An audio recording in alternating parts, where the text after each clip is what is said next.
want retribution. Oh yeah, we want retribution. Oh yeah, we want retribution. Oh yeah, we want retribution. Yeah, we ran out of patience. Boil up with a cold hard hatred.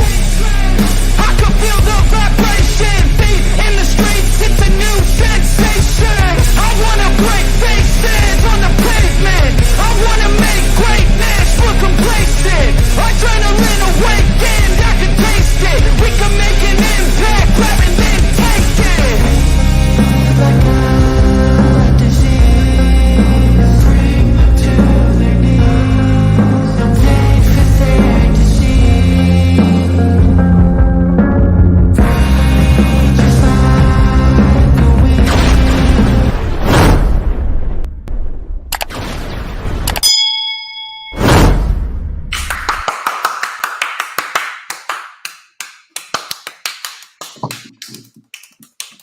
Ladies and gentlemen, I am the one and only DJ Storms, and I would like to welcome each and every single one of you to a very special edition Sunday stream.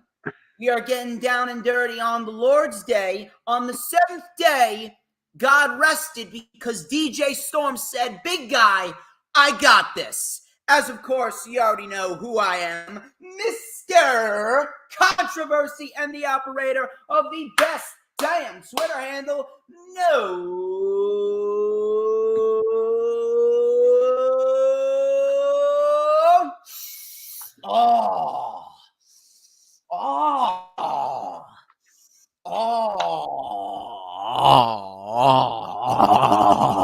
shit. Do you smell that? Do you know what that is right there? I'll tell you. I will tell you what that is. That right there is the smell of pure fucking excellence. Wait for it. Wait for it.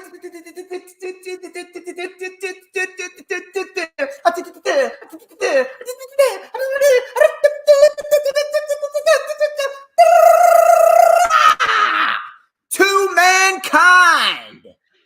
Yeah, I know you smell that, Hoolagrim. I see you in the chat. Hoolagrim. This right here is the official rundown for Ring of Honor, Supercard of Honor 2023, which of course is streaming live on Bleacher Report and all pay-per-view platforms this coming Friday at 4 p.m. Eastern time, because they got to do a fucking 2-night WrestleMania and then a stand and deliver on that Saturday. My fucking God. It is unbelievable. I really wish they would go back to a regular 1-night WrestleMania and they would just decrease the amount of matches. Shit would work out a lot better. And once again, I apologize about the camera difficulties. For some reason, this StreamYard, it's not working anymore. It looks like I'm going to have to get me a new one. But here with me today to help me preview and predict what we got going on at Supercard of Honor, good friend of the channel, is DJ Storm's posse member. He has been a lifelong wrestling fan. He's actually currently doing his thing over at GTS Wrestling. So shout out to GTS Wrestling. He is the creator of PWP Nation. Please help me welcome back to the channel once again, Mr. Jay Alletto. How you doing, brother? Ring that bell. Yes, I'm the whole reffin' show, Jay Alletto, the referee at GTS Wrestling. Thanks so much for having me back here on your show, DJ. We're good buddies. I appreciate this. I'm an old school Ring of Honor fan, bro. I used to go to the shows back in the day in the early 2000s, mid 2000s, late 2010s, early 2010s, and spent a lot of time, not only in a fan capacity, but in a backstage capacity at Ring of Honor a couple times as well. So I have a lot of knowledge about the history of the company, but I'm excited for the future of it. I'm excited to talk to you about the show today. Yeah, we definitely got a lot to get into. They recently just started up Ring of Honor this month. They restarted it up on March 2nd. And I've been ordering Honor Club, and I've been watching it on a weekly basis. I actually reviewed the show in full yesterday on the Live Flash Update, my weekly show. And I understand if some people may get a little overwhelmed because of the 10-match format. I do believe that is something that they are going to they're going to work on that as time goes on, because again, they just started up, and I'm guessing they wanted to get a lot of people out there in front of the audience. But first off, I do want to mention that the ambiance of the new Ring of Honor setup down in Universal Studios, I thought Universal Studios looked fantastic. It almost reminded me a little bit of classic NXT Black and Gold. They have really stacked up this pay-per-view to make it feel like an NXT takeover of old. We have 7 championship matches. We got a couple of matches that resemble the Forbidden Door. They're getting us ready for what is to come towards the end of June. And what they've been doing, they've been giving us a lot of great professional wrestling, a couple of standout individuals. And you could definitely see that there's a lot of young talent down there that is really looking to branch out, really looking to take center stage, really looking to make a name for themselves out there. And that's probably something that I love most about this version of Ring of Honor right now, is that they're really taking Ring of Honor and they're making it that feeding system for AEW going forward. You've seen certain standouts like Sky Blue, and Top Flight's been mixing it up on there. We'll definitely be talking about them as we get further and further into the show. But I'm going to throw it over to you. Have you been watching the Honor Club? Have you been keeping up to date with the weekly television shows? And what are your thoughts on this overall card? I've been following the results and I've been watching highlights, right? So I haven't been watching the full shows from start to finish. I just don't have the capacity right now to do that, I'll be honest. But I've been looking at the results and I've been keeping an eye on what they're doing there, because I am interested, right? I really have a personal interest in knowing what's happening in this part of the wrestling business, and seeing Ring of Honor starting to get this restart going. And as you said, you kind of hit all the points there. Feeding system, they're evaluating talent, they're looking at rookies and young talent and seeing who could be the future of the business. Not only that, but they're also looking to build up that brand as another, viable money-making company in the wrestling niche. So Tony Khan's got a couple of different objectives here with Ring of Honor. But I haven't, to answer your question, I haven't been watching the show, but I've seen a lot of highlights. I understand what they're doing. I get the concept, and I am definitely going to watch Supercard of Honor next weekend. I'm going to have a whole lot of time, so I'm definitely going to watch it. Okay. So when it comes down to it, this card, I feel as though it's definitely the start of. It's definitely going to feel like the true start of the Tony Khan Ring of Honor era, since he's got the weekly shows up and running. And you take a look at this from top to bottom. We actually thought that Revolution had a stacked card. Tony Khan said, hold on a minute. March is not over yet.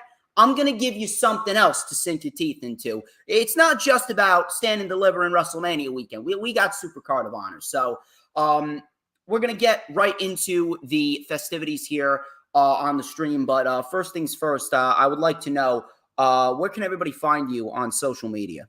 Oh, thanks, man. So you could find me most of the time at PWP Nation. Check me out on Facebook, Twitter, pwpnation.com. You can find all my links. Also, my name is Jay Alletto. I've been referring to myself as the whole reffin' show because I'm one of the best referees in the wrestling business, bar none. I can ref circles around a lot of these clowns you see on television. So just want to let you know that. You can see me on GTS Wrestling. And I'm serious. You could giggle, but I'm better than a lot of these nerds that are reffing on Raw and SmackDown and AEW. So you can see me on GTS Wrestling multiple times per week as the referee, and perhaps in a different capacity at some point in the future. We'll see how that plays out. But I'm no longer just a mark, dude. I'm actually making some real money in this business, and I'm actually working in the business. So I will not take any disrespect from these nerds out here. But yeah, you can find me. PWP Nation's the main spot. Well, we're actually going to have to work out a deal at some point. Maybe, the Stormsmeister can infiltrate PWP Nation. Maybe I can dabble a little bit in that. We'll see, bro. We'll see. I plan on being friends for life with you, and I'm making a lot of friends and connections in the wrestling business right now, and I'm keeping it all positive. There's a lot of slime and scum out there, but I'm trying my best to keep my nose clean and keep it positive and make meaningful connections with people who are good people and try to build something that's great over the course of time. So we're just getting started, pal. We're only getting going here. And that's probably the great thing about building brands within the wrestling industry is it's the fact that there's always room for that evolution, and there's always room for expansion no matter where you're at. But as far as everyone else is concerned, you already know where to follow me on social media at HistoryMakerDJS, both on Twitter and Instagram. Add me on Facebook as well. We're actually streaming live on my personal Facebook page. For collaborations and business inquiries, please send me an email, StormsTakeOver@gmail.com. Like the official DJ Storms Posse page, or excuse me, the DJ Storms business page, and I'll send you an invite to join the official DJ Storms Posse group on Facebook, in which Mr. Jay Alletto is an exclusive member of. You mainly post whatever you want, all sorts of wrestling-related material. It's only for the elite members of the DJ Storms Posse, remember that. Like, comment, and subscribe. Share out the stream on all platforms, social media, whether it be Twitter, Instagram, Facebook, Pinterest, Tumblr, Snapchat, TikTok, whatever social media platforms that you may be using. A busy week, a very busy week in the realm of the DJ Storms brand, because we got multiple streams, including the rundown for Stand and Deliver. We got the rundown for WrestleMania coming up with Matt the Giants fan. Shout out to him. We got a dual rewind on Saturday. No LFU. It's going to be a dual rewind this Saturday for Supercard and Stand and Deliver. Rewind for WrestleMania Night 1 on Sunday. A win 1 week from today, which is the most important date in human history, that being my birthday. And then we got April 3rd, the rewind for WrestleMania night number 2. It is the busiest weekend in the history of the DJ Storms brand. You are not going to want to miss a single moment of it. Please make sure, if you haven't already done so, hit the subscribe button, whether it be on the Hardcore Sports channel or my channel. We are itching towards 500 subscribers on the Hardcore Sports channel. And, of course, the DJ Storms channel. It is always growing, no matter what anyone says. It's always growing, because I'm the best in the motherfucking business. And, of course, hit that notifications bell with a huge coup de grace. That way you will know whenever I pop up on YouTube. Because whenever I pop up on YouTube, oh, baby, it is the best time to be on YouTube. And this is Hooligram's favorite part of the show, because it's the only time that you're going to get to see this glorious sideburn chin strap combination and this beautiful mustache right here. Hang on 1 second. I got to get this beautiful magical ace comb out here, because we're going to light it up right here on the stream with a little and a dash of and a whole lot of because like freshly made potato salad, just like fresh egg salad spread across white bread toast. I am just so good. I'm the tastiest snack in the IWC. You already know the drill. But anyway, we are going to get right into the festivities here on the rundown.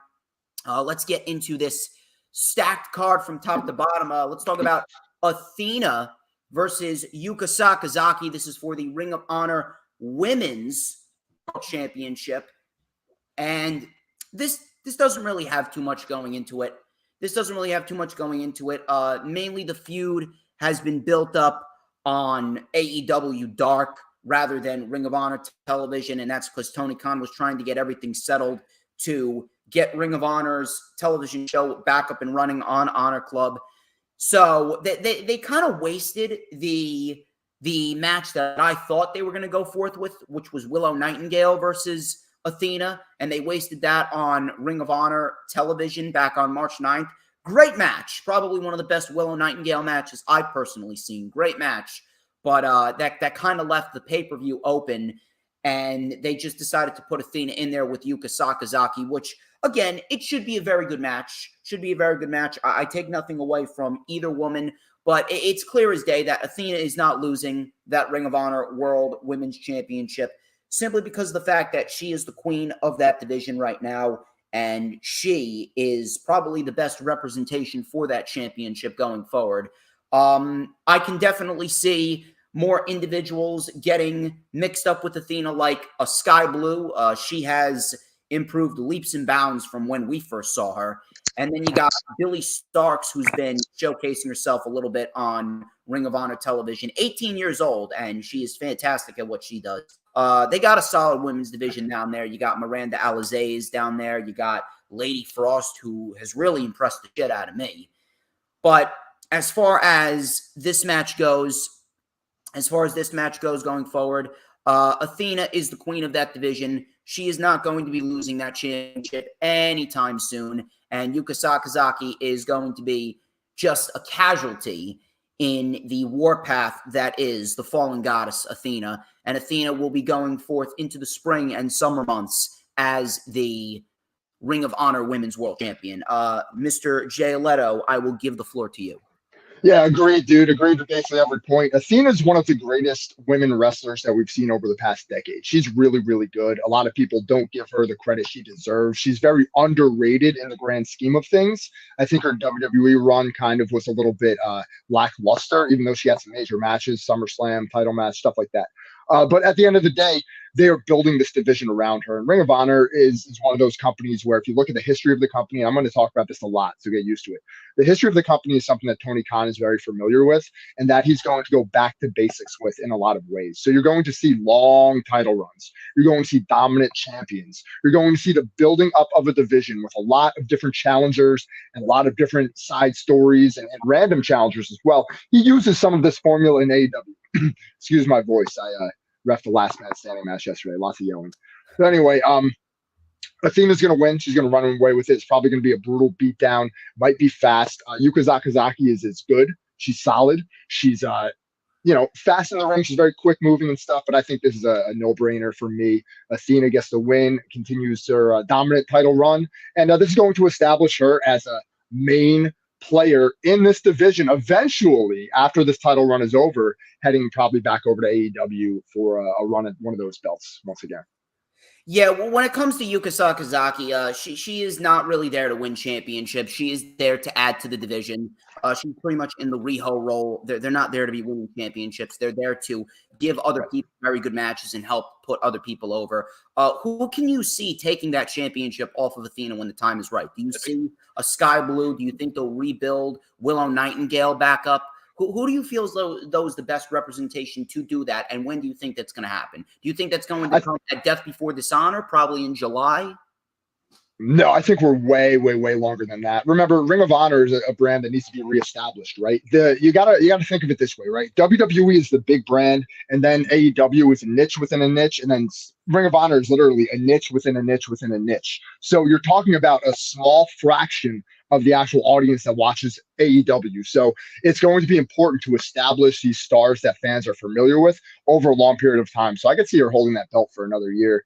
I don't think they're going to bounce around the women's title in Ring of Honor. No. I don't think they're going to bounce around many of the other titles either. So I think we're looking at maybe Supercard next year. And I couldn't tell you who the potential person to take that belt offer will be, because things are going to move rapidly. They're going to change fast with this company. We're going to see a lot of moving parts as he figures out exactly what this is going to be. Because at the end of the day, remember, this is still rather a new venture, right? This is a new type of format for what Tony Khan is used to. So this is something that we're going to see play out over time. I think it's going to be at least probably a year. I think she's going to have the belt for at least. Well, she won that final battle last year from Mercedes Martinez, and Mercedes Martinez held it for about like 250 days, which is that's no short title reign.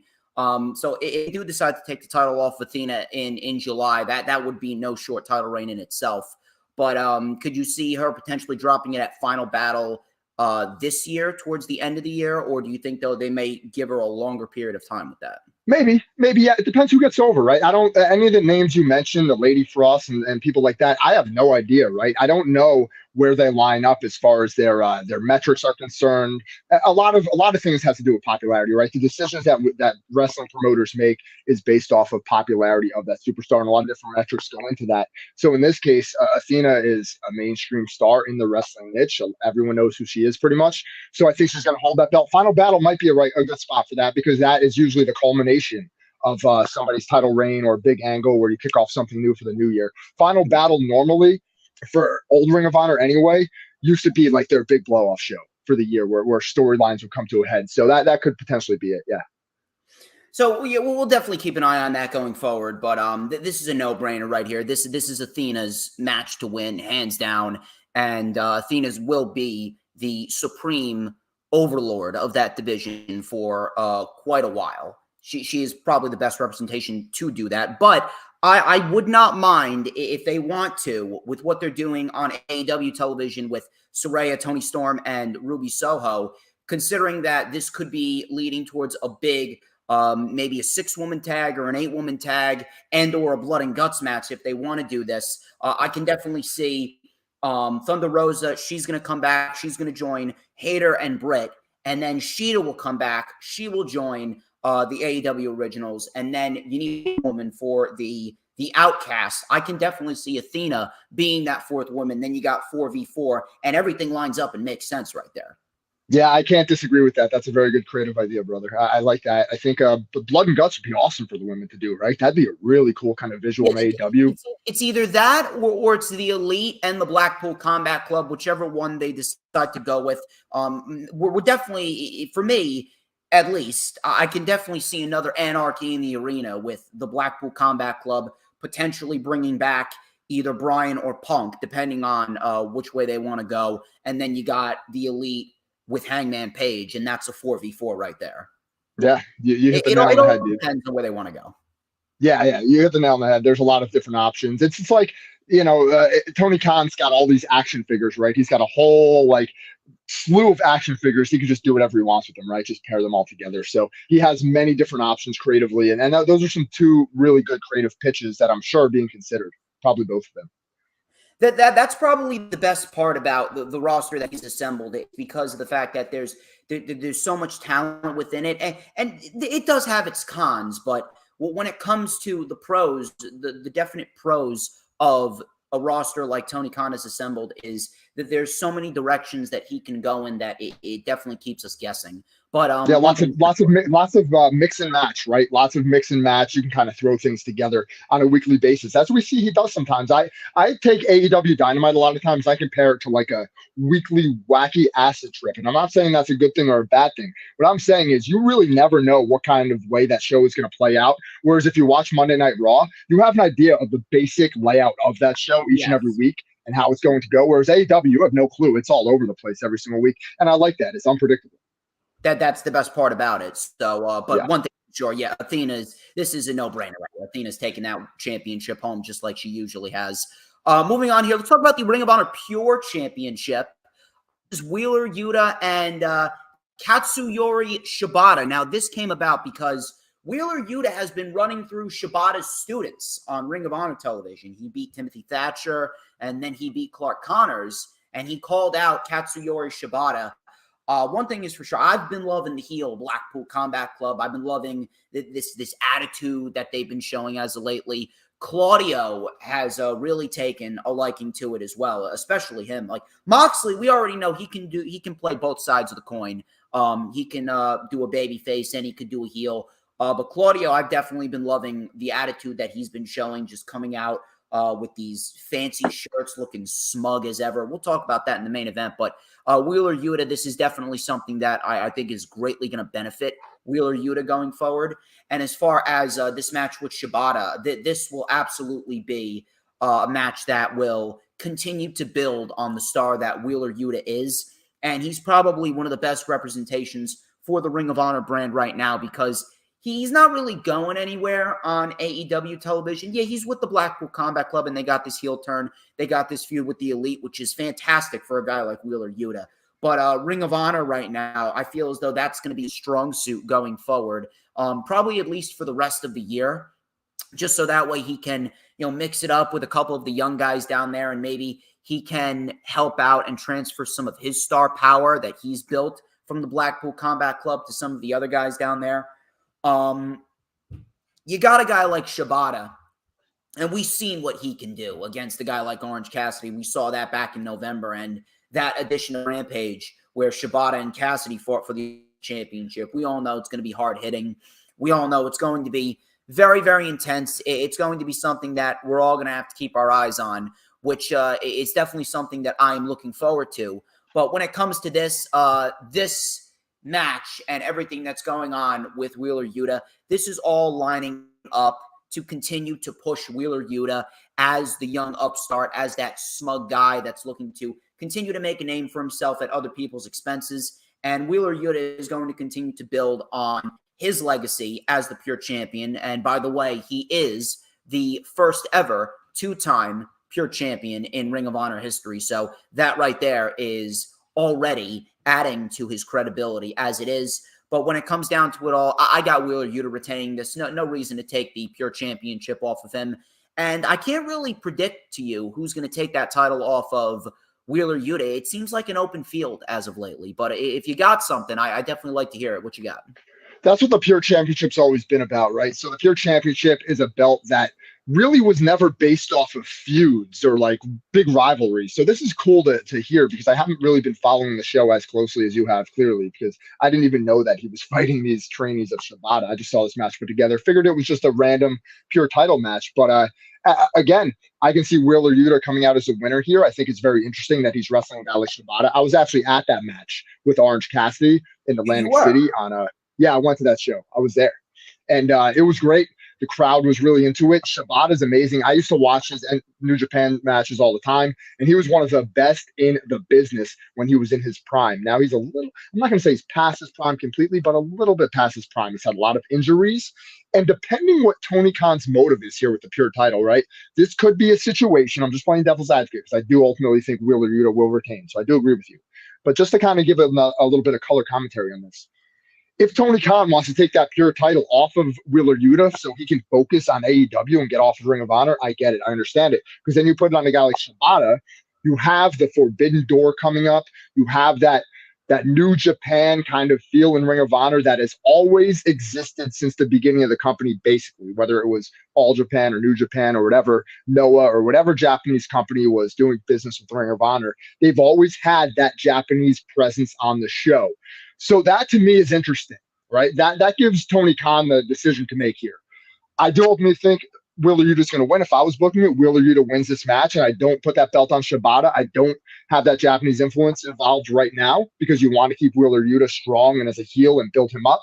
A lot of fans might remember him as like that soft-spoken best friend guy, so it's important to make him ruthless. So, yeah, let me pick Wheeler Yuta, but I do think it's interesting. I do think there's a decision to be made here with the pure title rules.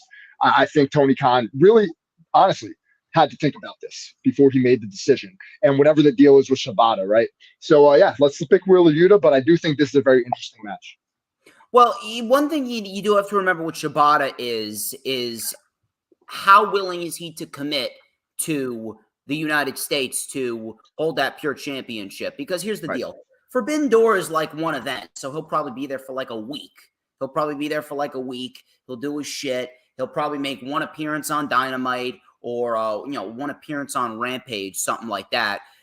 And then he'll just go back to Japan. How willing is he to commit to doing the Ring of Honor material as of right now? There's a difference between appearing a few weeks here and there and then appearing consistently to have a long, lucrative title reign. So that's kind of where that played into my decision of choosing Wheeler Yuta ultimately as the winner here, because it doesn't really make too much sense to take the title off of Wheeler Yuta if Shibata is not going to be Ring of Honor for at least 6 months, because I don't really understand why you would take the title off of Wheeler Yuta just to give Shibata a short reign. I mean, maybe they could do something at Forbidden Door, but I don't see a reason to take the title off of Wheeler Yuta. So that kind of swayed my decision there when it comes to who's going to win this match between Yuta and Shibata, which is why I'm going with Wheeler Yuta here. But let me add real quick.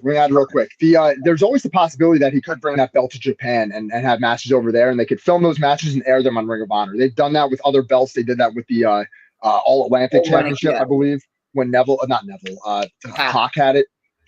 And they can do that with Shibata as well. The thing about the pure title too, if you look at the history of that belt, it used to change hands pretty often. And the reason it would change hands pretty often is because of the rules, right? That was the whole point of it, is that wrestlers can use those rules to their advantage and catch their opponent off guard. There's more of a strategy at play.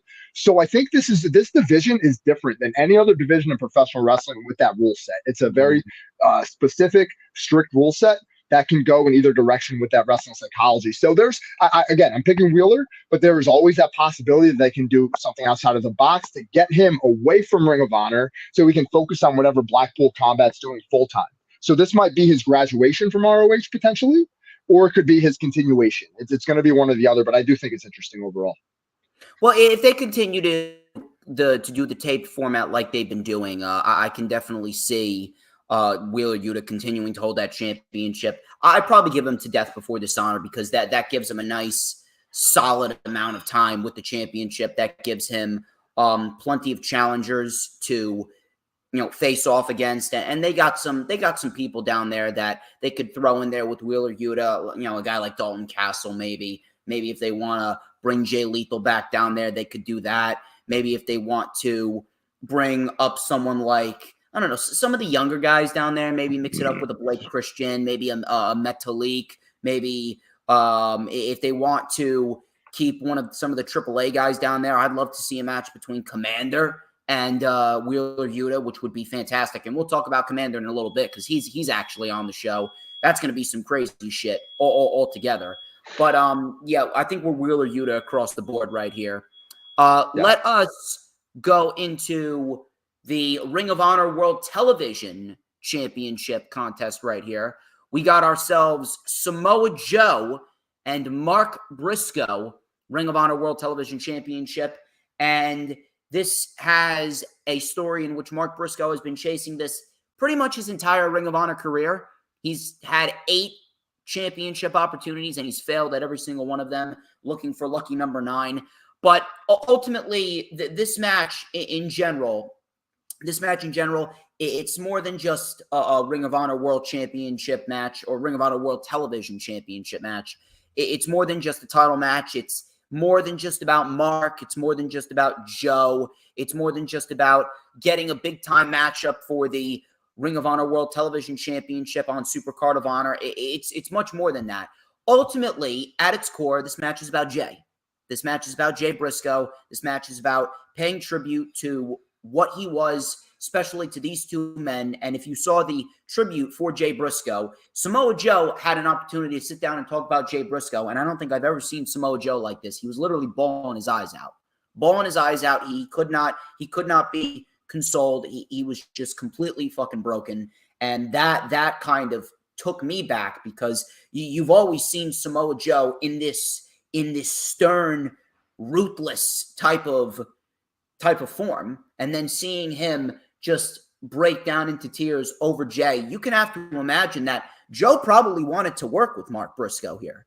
Joe probably wanted to work with Mark Briscoe. If anything, Joe probably wants to drop the championship to Mark Briscoe, and that's actually what I'm going with here. Mark Briscoe winning the Ring of Honor World Television Championship for his brother. That right there seems to be the only logical outcome right here. And Samoa Joe, I think he's going to stay in Ring of Honor for the foreseeable future because in the end, I do believe that Samoa Joe at some point this year is going to be the Ring of Honor World Heavyweight Champion. I think they're going to make Joe the World Champion at some point because at this rate, does AEW TV really need Samoa Joe?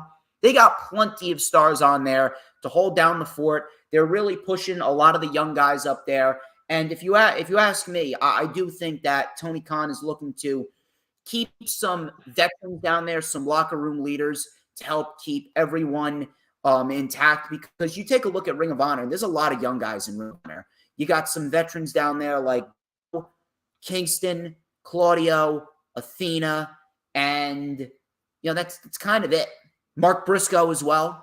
And they are the ones that are going to be the locker room leaders down there and hold everyone together during the tapings.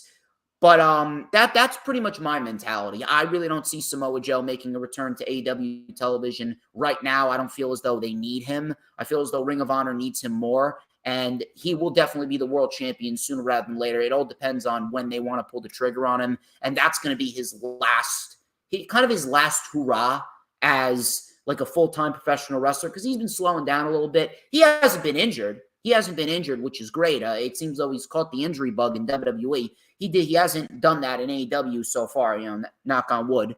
But at the end of the day, I really do believe that Tony Khan's going to give Samoa Joe his last hurrah as the world champion at some point this year.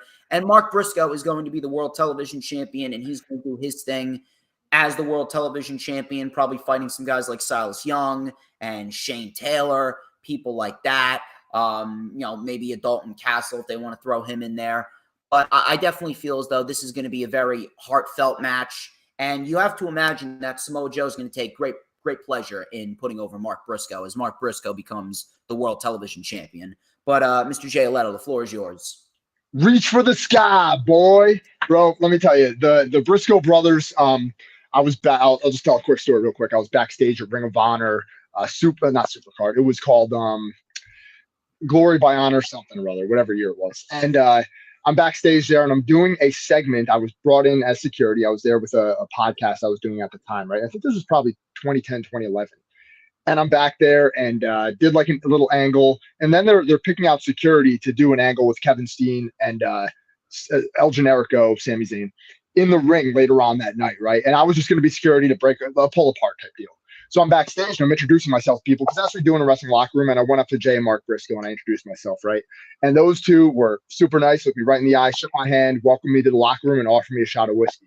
They had a bottle of Jack Daniels right there. So I went, boom, hit a shot of whiskey with them and was off to the races feeling saucy. So I'll always respect and appreciate just that one tiny little moment I had with the Briscoe brothers backstage at Ring of Honor at the Manhattan Center. With that being said, Mark Briscoe, this is his moment. This is the time for a huge pop. This is the time for a huge heartfelt moment for Ring of Honor. Samoa Joe definitely wants to do this for him. Ultimately, I can't disagree with anything you said pertaining to this match and the way it's set up. Samoa Joe is 44 years old. He is one of the he's the guy that really established the Ring of Honor World Championship in general. He's not the first Ring of Honor World Champion, but he is one of the longest reigning, if not the longest reigning. I don't know who's the longest reigning ever anymore. Longest reigning. Yeah, he had that belt for almost 2 years, if I recall, before Austin Aries beat him in like a crazy match, a crazy finish with this insane combination to put down Samoa Joe. Joe had that belt throughout his 60-minute wars with CM Punk that are famous. And I would really suggest that anybody listening to this goes and watch Joe Punk 2, which is incredible. 60-minute time limit draw, just an amazing match. So you're right. Samoa Joe is kind of winding down a little bit of his in-ring career, slowing down a bit.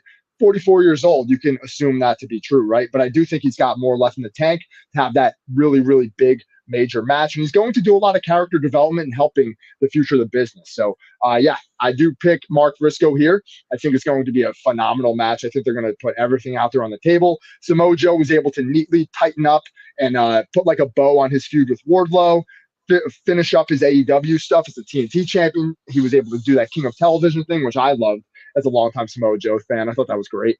And yeah, Ring of Honor is part of the reason why he was brought in so quickly by Tony Khan after this Ring of Honor deal was made, right? I think it was right around the same time. It might have been before or after, but part of the reason is so he could be the flagship, the flag bearer as the longest reigning champion, as a former Ring of Honor champion. And it's really a shame, honestly, that we couldn't get Samoa Joe CM Punk 4, but guess what? Never say never. So I'll pick Mark Briscoe here, and we'll see what Samoa Joe does in the future as far as his run's concerned. We'll definitely keep an eye on that. That's for sure. But going forward, Mark Briscoe is going to be the flag bearer for the Ring of Honor World Television Championship. Let's talk about a little Forbidden Door match that they recently just announced, kind of getting everyone ready for what is to come in June.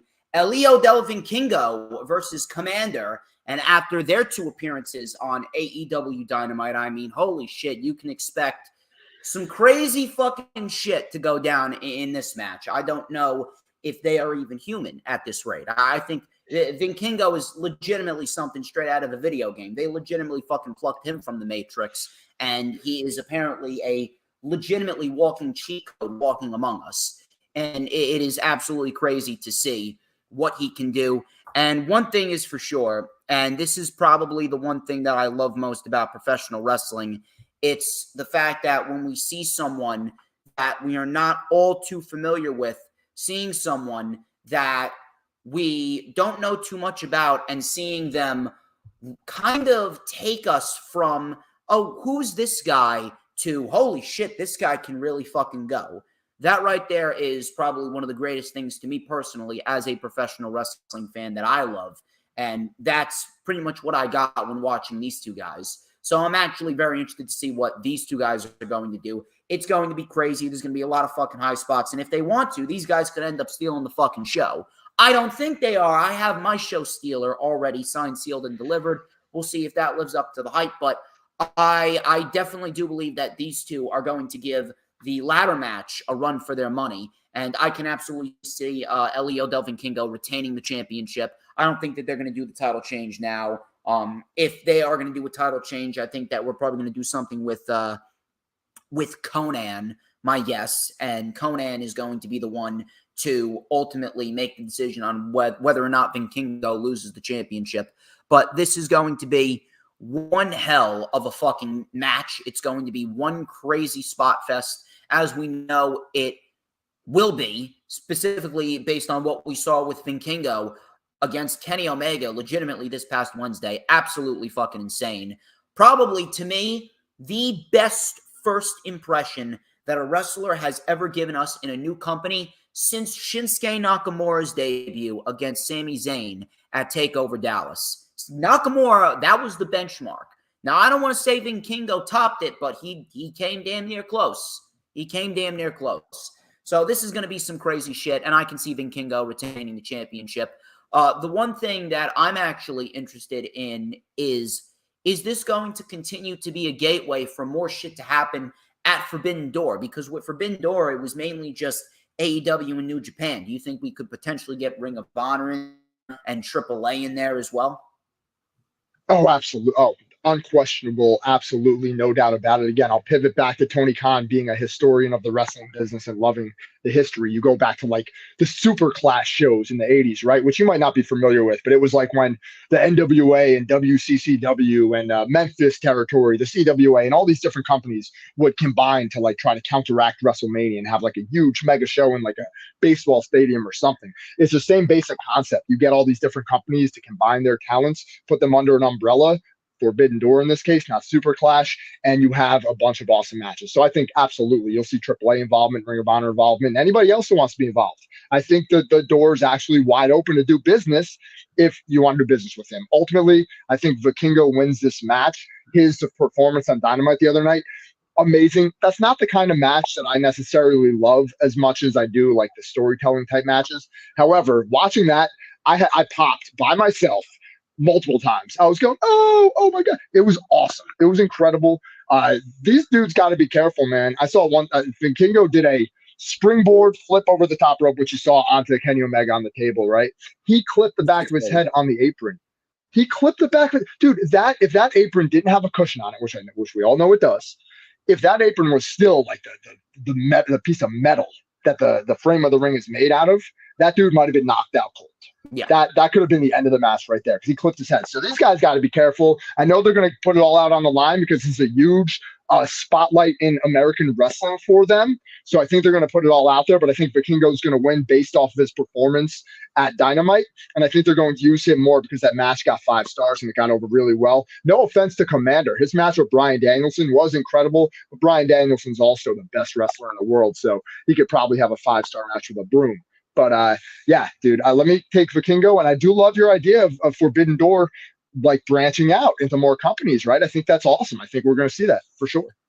Well, one thing is I want to say, you want to bring these guys out and you want to have them go all out, once in a while for the big matches. Yeah, not every match. You can't do that shit every single match because at the end of the day, a lot of people are going to be desensitized to that and it's not going to feel as impactful. So if that was a one-time thing for Dynamite and then you got this one-time thing for Ring of Honor, that's a little bit of a different story. But obviously, when it comes down to it, I do believe that they're probably just going to keep that to the big matches minimum because they're going to have to. They're going to have to. There's no reason to constantly do that because at the end of the day, it won't feel special. It won't feel special. But I think we're across the board here, Vikingo. I think we're 4 for 4 here. Yeah, this is pretty predictable card. This is a pretty predictable card, in my opinion. It's not like the most outside of the box card I've ever seen, but I think we might have a little bit of disagreement here. Well, this is actually a pretty unpredictable match. We got Rush Andralistico versus the Kingdom versus Top Flight versus the Lucha Bros versus Aussie Open, who has one of the best theme songs in all of pro wrestling right now. Don't fucking argue with me there. Reach for the Sky ladder match for the vacant Ring of Honor World Tag Team Championships. This to me is definitely one of the most unpredictable matches of the night, because you could realistically make a case for any one of these teams to come out victorious. The one thing I feel as though takes one team out is how willing is Aussie Open to commit to Ring of Honor over New Japan Pro Wrestling? I don't know. I don't think that they're going to be willing to do that. So I think that kind of eliminates them. But the other four are definitely up there as far as either one of them can come out victorious. I'm actually going to give this to you, because I actually want to hear your dissection of this match, and I want to hear your stance on who do you think is going to become the new Ring of Honor World Tag Team Champions. Do I have a quarter? I could do a coin flip, because it really is, like you said, unpredictable. I really don't know. I'm looking at the lineup right now, and I'm trying to really bounce the pros and cons of each winner. I thought about this last night as well, and it was very hard to kind of focus in on who's going to win this match. Considering it's Reach for the Sky ladder match, and it's in dedication to the Briscoe brothers, to Jay Briscoe, and their run as tag team champions of Ring of Honor, and being there the entire run of the company, which is really crazy to think about. 20 plus years with Ring of Honors is wild. I mean, they took a little bit of a hiatus a few months ago, went to like Impact, did some stuff there, but overall they've been with the company for over 20 years straight. And I think this is a babyface win here, right? I think you got to eliminate the Kingdom, you got to eliminate Roosh, you got to eliminate Aussie Open, and you bring it down to Top Flight and the Lucha Brothers, in my opinion. Well, granted, Trolistico and Roosh are brothers. Yeah, I know that, but they're heels. They're heels, though. They're definitely heels. Yeah. And also at the last Ring of Honor show, they went into business for themselves and started throwing chair shots around, and that was a mess. And you know what I'm talking about, right? Yeah. You remember that? Yeah. So that was a mess. So I don't think they're going to get rewarded with the belts here. So I think it's between Top Flight and the Lucha Bros, and I got to go with Top Flight. I think this is their moment. I think they've been, especially. Dante or Derek, I get the two confused. Dante's the one that's been around and not injured. Yeah, especially Dante Martin, who's done such incredible stuff on Dynamite and Rampage. And this is the type of situation where when the Briscoes first won their Ring of Honor Tag Team Championships, they were young, upstarts, hungry. This was kind of the beginning of their entire run. I think we're going to see the same thing with Top Flight. This does nothing for the Lucha Bros. I think they're going to stay on AEW. They're just in this match to strengthen the match, to make it better.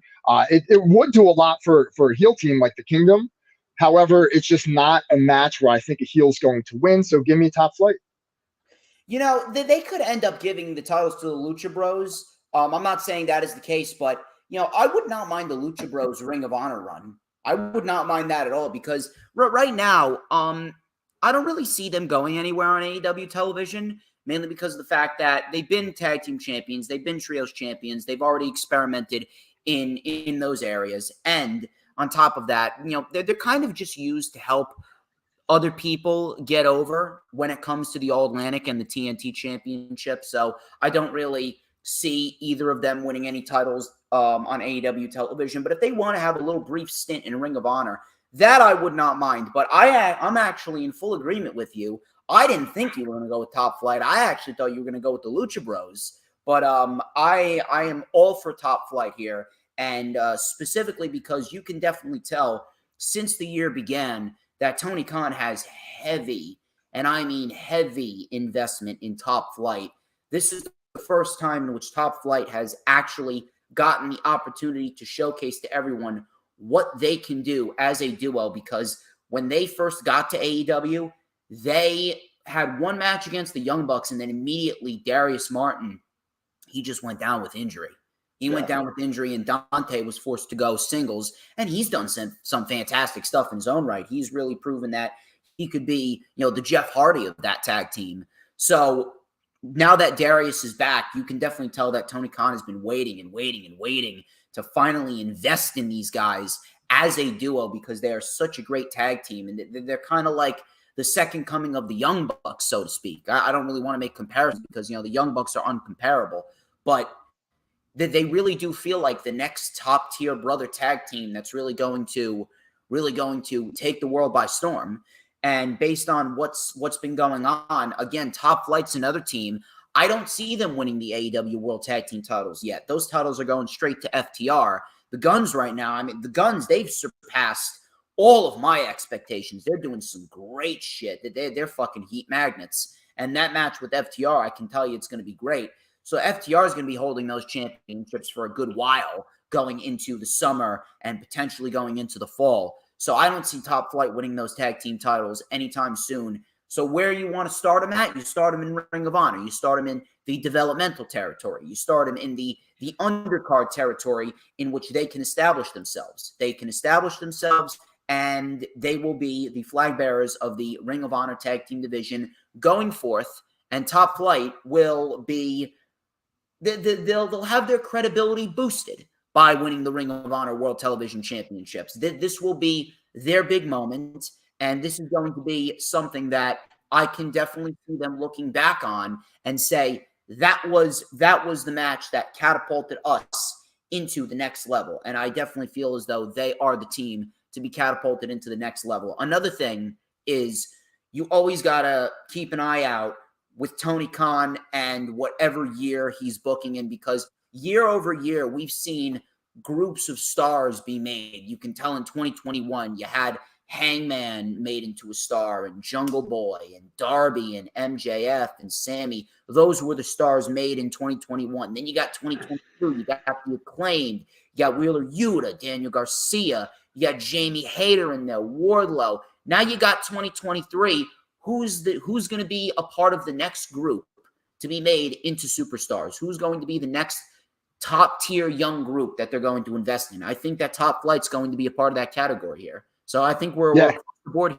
The Top Flight win. We're in agreement, and they'll also have a lot of time to develop a feud in Ring of Honor, right? Like with the Kingdom or something, like a classic tag team style feud. With the Kingdom on Ring of Honor right now, their match has been great. Oh yeah, of course, and you continue that, right? That would make sense to me. You continue that. You teach these guys. You put them in multiple different kinds of matches. Matt Taven and Mike Bennett are both tremendous. They're incredible. So I think yeah, I love it, dude. I think we're tying up here. I'm shocked. I thought maybe we disagree. Well, I thought you were going to pick 2 more matches. We'll yeah. see. All right, we'll see. Let's keep it going. Let's go. The Embassy. This is Brian Cage, Bishop Khan, and Toa Leona versus AR Fox, Blake Christian, and Metalik. This is for the Ring of Honor World 6-Man Tag Team Championships. This one, I would say, it's predictable, but it's not predictable. I'm not sure what Brian Cage's contract status is, but I would like to believe that, considering that he is 1/3 of the Ring of Honor World 6-Man Tag Team Championships, and on top of that, you know, he is putting on some fucking banger matches. He's been showcased quite consistently on both AEW and Ring of Honor television. I don't understand why you wouldn't re-sign him. I don't understand why he wouldn't re-sign, especially considering that he's probably on the best run of his life under Tony Khan, especially with the Embassy. The Embassy's fucking great. The Embassy has been probably one of my favorite acts on Ring of Honor television, and I was so happy when they won the Ring of Honor World 6-Man Tag Team Championships from Dalton Castle and the boys back at Final Battle. So I don't really understand why you would take the titles off from here, especially considering that, you know, Blake Christian, AR Fox, and Metalik, this team was mainly put together because, you know, Blake Christian and Metalik, they are a part of New Japan Pro Wrestling. They're a tag team over in New Japan. And then you got AR Fox, who's Blake Christian's friend. So you kind of lump them up together, and there's your trio. This is kind of the same thing as Athena and Yuka Sakazaki. This is mainly a match to get another title defense down and make sure that everyone is well-rounded over at Ring of Honor. Make sure that, you know, you got the Embassy defending the championships consistently, and they're not just sitting around doing nothing. So that's kind of where this match came about, because you needed something. You can't leave the Embassy off the show. I mean, they're the fucking Embassy. So at the end of the day, it may seem a little unpredictable based on Brian Cage's contract status, but I don't know. I have to go with the Embassy. I don't really understand why you would take the titles off the Embassy, and it really doesn't make too much sense to have them drop it to these 3 individuals. Not to say that they're not great, but there hasn't really been much of a build to it. I'm not really sure what other trios that they got down there in Ring of Honor. One thing is, here's what you can do for me. This is one thing I would not mind. If the Lucha Bros are down there, I wouldn't mind bringing Pac down there too. Give me the Death Triangle versus the Embassy. And maybe the Death Triangle can take it off them. Or if you want to, if you just want to go all out and you really want to get crazy, bring the House of Black down there and have the House of Black hold 2 sets of Trios championships. And the House of Black is just running roughshod. The House of Black right now, they seem to be in a program with the Jericho Appreciation Society. They're definitely going to beat the Jericho Appreciation Society. I don't see any reason why you would take the Trios championships off of them. They'll probably do another feud with the Death Triangle, but ultimately, where else are they going to go? I would love to see them win the Ring of Honor World Six-Man Tag Team Championships and just completely take over both industries. I think that would be fantastic. But I can definitely see the Embassy retaining here. Yes, dude, the Embassy is one of my favorite factions in the history of professional wrestling. If you give me a list of top 10 factions ever, the Embassy's in there somewhere between 5 and 10. That faction in early Ring of Honor days was phenomenal. Prince Nana is a gem, man. That guy is awesome. Some of the old stuff that they used to do with Jimmy Rave and the hodgepodge of guys they had in the group was some of the most over stuff that Ring of Honor's ever produced. You go back and you watch Jimmy Rave with the Embassy against CM Punk, against AJ Styles, and it was just phenomenal. So if they can even get a little bit of that magic, which they seem to have been with Brian Cage, back to the Embassy, I think we've got a really, really solid, stable faction for years to come in Ring of Honor. And I do believe they will win this match. We are in agreement again because the other team, like you mentioned, they're just friends, hodgepodge together, thrown into a trios. There's no reason to put belts on them, right? Because they're probably going to be booked all over the place. So, excuse me, assuming Brian Cage gets re-signed, I know there's been a little bit of interest from Connecticut in Brian Cage. I've heard that. There's a bit of I don't know if he can pass a wellness test to take a look at that guy, right? I don't know if he can right. if he can pass that, but we'll see. But I think you're right. Again, the Embassy is going to win this. They're one of Ring of Honor's all-time great acts. I urge you to go to YouTube, to go to the Honor Club and look at some of their old stuff. Prince Nana is tremendous. I think this faction, this group is going to grow bigger and expand to probably like it used to be, like 7-8 people. So, yeah, give me the Embassy. I think it's cool. I think this is going to be a great heel faction for this company for years to come. I was taking a look at Prince Nana when they first brought him on, and I was like, who the fuck is this guy? And now I'm like, this guy's entertaining as shit. Yeah, go watch his old. I'm telling you, I'm a historian of this crap, but go watch his old stuff, man, because he was. You talk about a heater, like he was taking straight from the Jim Cornette, Bobby the Brain Heenan playbook of being a manager, getting over his guy while also being terrified of the babyface. He's doing a great job doing the same thing right now. Stokely Hathaway, I'm going to bring him up. He's another guy who I know learned a lot from Prince Nana. You don't have to tell me this for me to know that he learned a lot from that guy, watching that guy, understanding what he did in there in Ring of Honor at this level of the business. So, yeah, the Embassy rules. Give me the Embassy. It's so weird because I was taking a look at Prince Nana, and it's very rare to see a guy like him really work out in a managerial position because most managers, they have to be very one-dimensional. There's not many managers that are multi-dimensional, considering that you got a guy like Prince Nana, and he's not only serious, but he's comedic as well. He has like a perfect crossbreed between them both, and that is something that you rarely find in the wrestling industry when it comes to managers who's both serious and comedic. So I'm like, man, this guy just fits the Embassy like a fucking glove. Some of the guys who have been in the Embassy in the past, Tommaso Ciampa was in the Embassy, right? Mia Yim was in the Embassy. Like I mentioned, the aforementioned Jimmy Rave was in the Embassy. So there are some major players that have been a part of this group, and I think there's going to be some major players who will be moving forward for sure. I'm definitely looking forward to seeing what they do in the future, but yeah, we ain't taking those titles off the fucking Embassy anytime soon. Main event we got here. We got the World Championship on the line. And if you missed the sit-down interview from this past Thursday on Ring of Honor television, I highly encourage you go out and watch it. It went 5 minutes. It was great. Eddie Kingston versus Claudio Castagnoli for the Ring of Honor World Championship. This is probably the second most unpredictable match of the night. And to me, I don't know, man. They're really pushing it. And I really sense this feeling like they could give Eddie Kingston the world championship.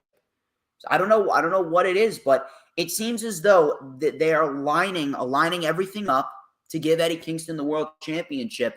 And Claudio is going to be AEW full-time. But I don't know. They could swing either way with this. Maybe they have Claudio retain and they continue to tell the story of Eddie. Maybe this is not just a one-time thing. Maybe this is going to be a feud going forward. Maybe this will be a feud that leads into Death Before Dishonor. Maybe this leads into Death Before Dishonor, and that is when Eddie Kingston inevitably becomes the world champion. Because I don't think that Eddie Kingston is just going to come down here and win the world title immediately. It wouldn't really feel as though it would be that good of a story. So I don't know.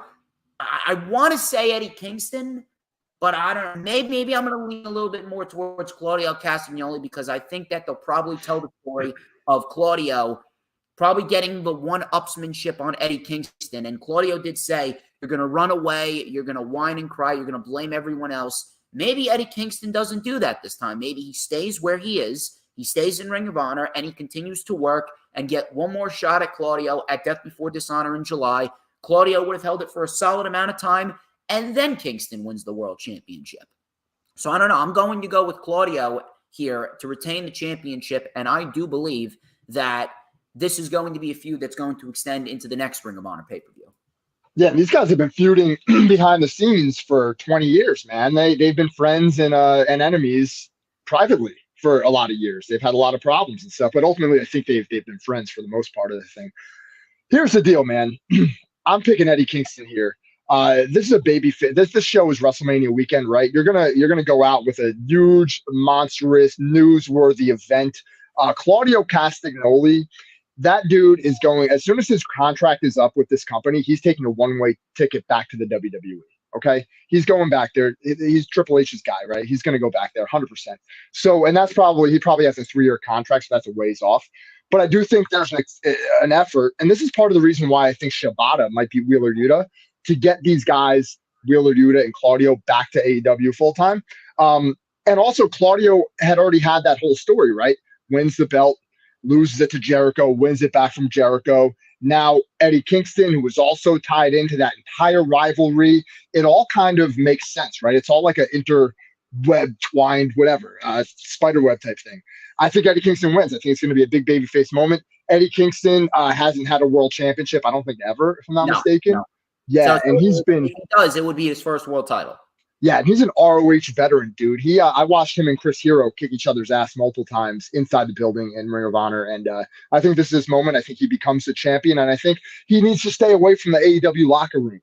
That guy is a mess, right? I like him. I think he's a good dude, probably ultimately, but he's a mess, right? He's got a lot of problems upstairs. He's fighting with people backstage. He's always causing an uproar or upheaval. You never know what guy you're going to get. You never know what he's going to say on the mic. This is the type of guy where you have to take all of his energy and channel it into one specific focus. And if you give him the belt, give him a chance to run with it, you'll probably see the best version of Eddie Kingston we've seen in a long, long time. So give me Eddie Kingston. I think it's great for him to still be a part of this greater organization that is AEW / Ring of Honor / whatever else. But I do think him being a part of Ring of Honor now and getting away from that backstage environment in AEW is probably for the best. So give me Eddie Kingston as our first disagreement today. So you don't think they're going to tell the story of Claudio winning and then Kingston working his way back up? Nope. I think this is a decision you have to make a decision with Eddie Kingston here, right? He's causing too many problems backstage. He's a mental health fiasco, right? Not talking shit. This is from his own words, right? This is what he said. So I think you have to make an executive decision here. You have to say, okay, Eddie, if you can't get along with Sammy Guevara, you can't get along with CM Punk, you can't get along with all these guys backstage. He had another couple of incidents as well, I believe. But it's time to see if you really want to do this, or are we going to send you back to the Indies where you can go work the college gyms or whatever, high school gyms and stuff. I think this is his moment. I think this is his opportunity. This might be his final chance to win a world championship in his career. Again, you talk about aging wrestlers, right? This guy's an aging wrestler. He's also been through it all. He's taken a lot of bumps, and he's not in the greatest physical condition I've seen a wrestler in either. but he's over. He's great on the mic. He is the type of guy that can take the Ring of Honor world title and really move forward this brand into a company that wrestling fans want to watch. They want to watch to see Eddie Kingston's promos, what feuds he's going to have. Give me Eddie Kingston. I think this is the show's going to end with a gigantic pop at a newsworthy event, and that's Eddie Kingston winning a world championship. So we did discuss Samoa Joe and where he could fit in later on in the year. When do you think we will be getting the Samoa Joe Eddie Kingston World Championship match? Bingo, there's your feud, right? Eddie Kingston's obviously a babyface. Samoa Joe's a heel. That could be your feud. That could be something you build up over the course of the next few months. I do believe, however, they might give Eddie Kingston some easy people to not easy, but, credible wrestlers, but somebody he can get a few defenses under his belt against before you throw him up against a guy like Samoa Joe, who's probably going to win that match once it happens. Unless Samoa Joe, like you mentioned, is having his swan song on his way out, and perhaps he doesn't win the world title. I think he's going to. I think Samoa Joe eventually gets that second ROH world title run, but it might not be for a little while. I think he held it once. Yeah, back in the day, bro. One time. Yeah, one time. He lost it Austin Aries. And he held it for 600 plus days. Holy shit. Yeah, almost 2 straight years, dude. Like 22 months probably or something. And back then, there was never a lot of that two-time champion stuff. The first Ring of Honor two-time champion was Austin Aries, and he won it in 04. Then he won it again in like 09 or 10 or somewhere in that range. So this is kind of a new thing to have like two-time ROH champion. So I think he's going to probably win that maybe final battle. Maybe that's the moment where Samoa Joe takes off Kingston. But I think you have to figure out what you're doing with Eddie Kingston here. This is his opportunity to really let Tony Khan know that he means business. And he's not just a mental health case that is going to cause problems backstage. He's in this to continue to build this brand and to build his career. So yeah, that's my thought on that. Well, there's multiple ways that they can go with that. They could definitely bring in some people from New Japan because, Eddie Kingston has a lot of heroes from New Japan, and you can have him defend the title. You could have him defend the title against them. Maybe we get him versus a Roosh. Potentially, if they want to throw a Christopher Daniels in there, you could do that. Just kind of as like a tribute match, considering that Christopher Daniels is a longtime Ring of Honor veteran. If they want to, they could send Bryan down there as a one-off. Maybe give us a rematch with Kingston and Bryan. I mean, they had a fantastic match towards the end of 2021. Maybe we get a second match with Claudio if they want to do that, considering that, to me, it's very, very hard for me to look at this, and it's very, very hard for me to say, yeah, this should only be a one-time thing. I don't know, man. For me, it just does not feel like this is going to be a one-time thing. It feels like there's a lot of juice left in this feud that they could really push forth with it going into the spring and summer months of 2023. So I'm going to stick with Claudio here. Took us over an hour, but we got our first conflicting prediction when it comes to this show. But one thing is for sure, when it comes to Ring of Honor pay-per-views, every single Ring of Honor pay-per-view under Tony Khan has been fantastic. So I can see this being the exact same way. This is going to be one hell of a fucking show come Friday the 31st. But ladies and gentlemen, that wraps up this edition of The Rundown. I would like to thank each and every single one of you who tuned into the stream. Jay Alletto, I greatly appreciate you. Thanks for taking the time. And looks like we got ourselves one hell of a show to look forward to come March 31st. And hopefully going forth into the future, I'll be able to have you on once again to talk Ring of Honor. Anytime, dude. This is a great conversation. Thank you so much for having me on. I appreciate it. This conversation got me hyped for the show, right? I wasn't really hyped for it. And when you told me that we were going to do this episode, I was like, all right, let me kind of do a little research on what's going on. But now that we've had this conversation, I'm hyped. I'm going to be watching it. I'm going to be covering it. I'm ready to rock and roll. Thanks so much for having me on once again, DJ. I appreciate it, brother. Not a problem, man. Not a problem. Maybe I might have to make you the permanent staple for all sorts of Ring of Honor material going forward. I think I may have to make you the permanent guy. I'm open, dude. I'm open to whatever. I'm always available. Not always available. I'm available a lot of the time. I got a lot of stuff going on my end, but I'm down. I love podcasting. I love talking to business, shooting the shit. Thank you so much once again, bro. This was a lot of fun. One more time, where can everybody find you on social media? PWP Nation. Head over to the Facebook page. We're rocking and rolling right now. I'm doing over 1 million engagements per month over the past like 4 or 5 months. We're doing a lot of traffic over there because I've kind of figured out the algorithm, I'll be honest. So head over to facebook.com/PWP Nation. Find me on PWP Nation on Twitter. You can also search my name. That's the whole Reffin' Show, Jay Alletto. You can find me on all social media platforms. Connect with me. I'm down to talk to you. I'm down to have a good time and chat. So thanks, bro. Let's keep kicking ass, dude. That's what we're going to do. You already know the drill, people. Like, comment, and subscribe. I'm DJ Storms. He's Jay Alletto. This has been The Rundown. But before we get out of here, Jay, there is an important universal question that all must answer, and that is, who runs the IWC? You do, my brother. DJ right, baby. Storms. Who but DJ motherfucking Storms? You already know the drill. I will catch you on Tuesday for the Rundown for Stand and Deliver.